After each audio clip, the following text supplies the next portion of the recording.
Hello wonderful people! Lumabas kami napakaaga dahil nagpunta kami sa Grand Plus kasi ang araw na ito ay mayroong fresh flower carpet. So maaga kaming pumunta kasi otherwise maraming tao at hindi na kami makalapit, kaya in-enjoy namin yung mga moments na yan. At ayan yung flower carpets, napakaganda. Bagong design na naman ng mga artist yan. Very fresh ang mga flowers na ginagamit nila. At nagpatuloy naman kami magdaan. Ay ayan, kahit saan sumasayaw ang Miss Kikay. Mrs. Ay nakakatuwa lang siya. Nag-enjoy. Alam naman natin na pag nakalabas tayo medyo fresh at kailangan mag-enjoy. Ayan. So walang pakialam sa mga tao, basta nag-enjoy siya. At nagpatuloy naman kami sa likuran ng fresh flower carpet kasi mostly na dumating na mga tao ay medyo senior citizen. Kasi mostly nakikita ko puro senior citizen, but I think nag-enjoy sila kasi maaga pa. Kasi kung ayun nga, kung hapon na medyo hindi ka makapag-enjoy kasi punuan ng tao. So naglalakad lang kami, umikot kami ng umikot at medyo nagutom na rin, kumain na kami ng lunch. At ayan yung aming kinain. Maaga pa, medyo nagutom na ako. Kaya binigyan kaagad kami ng tinapay. Nag-toast muna kami ng aming soft drinks. So imagine, 2 piraso talagang tinapay ang kinain ko with butter kasi nagugutom na. Ayun, at habang naghahintay ng aming in-order ay patuloy muna na kumukuha ng video sa mga paligid.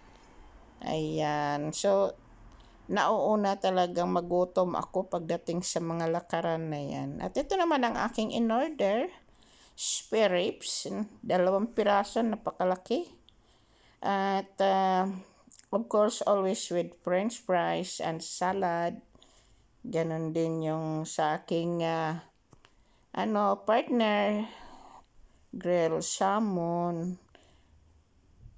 At kasi pag marami ng tao, mahirap makakuha ng lugar dyan. As makikita nga ninyo, yung background ay marami talagang tao nga naglalakad. Ganun kasi dito, pag during summertime, marami talagang mga taong pumupunta dito sa Brussels dahil ang hinahabol nila dito sa Brussels ay yung mga museum.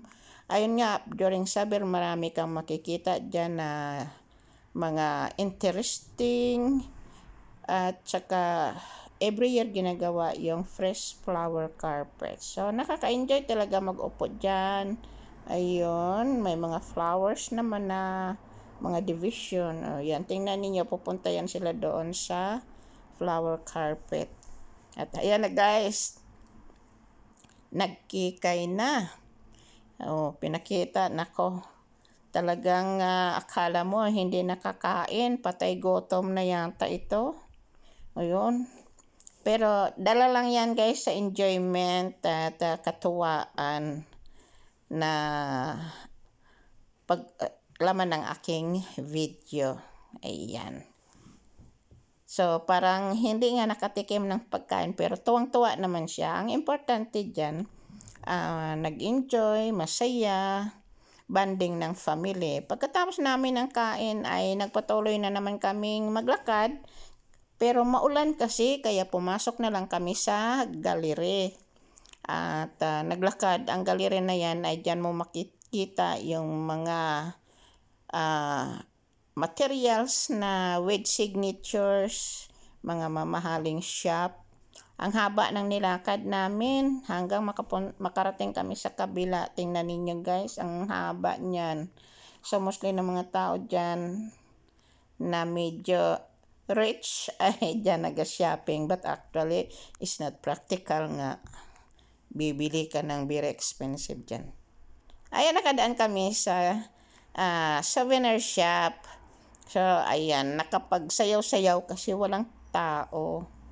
Kaya pag maraming tao kasi doon sa Grand Plus, nagsayaw ako, nakakatuwa, tinitingnan ng tao. At ayan na, pauwi na kami, naghihintay na kami ng sasakyan.